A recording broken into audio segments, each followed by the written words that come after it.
My name is Ashtaba Sadim Khan. My father name is Aslam Khan. My teacher name is Sulawskar Sir. My school name is Sufa Nagar Parishad Urdu Purakot. Bridge course मजमून उर्दू जमात सुआ 43वां दिन सलाहियत तसव्वुरात कहानी पढ़ना और सवालात के जवाबात लिखना। आओ मालूम करें।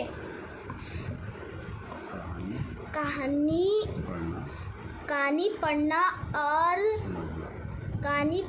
और समझना। तफहीम फाख्ता और चींटी। नदी के किनारे एक पेड़ था। पेड़ के नीचे चींटी का घर था। पेड़ पर फाख्ता रहती थी। एक रोज चींटी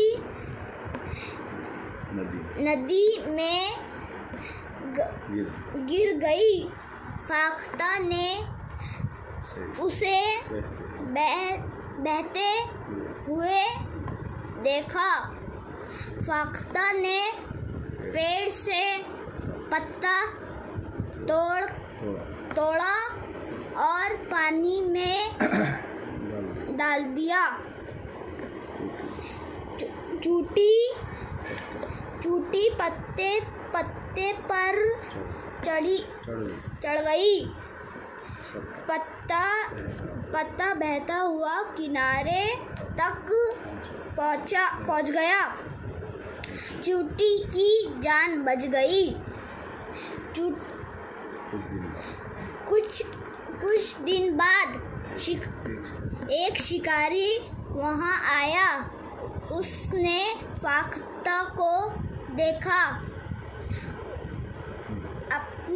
अपनी बंदूक निकाली और फाख्ता का निशाना लगाया।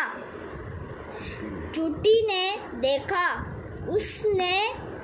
उसने शिकारी के पैर में काट लिया। शिकारी का निशाना चूक गया और फाख्ता की जान बच गई। सच्चा दोस्त वही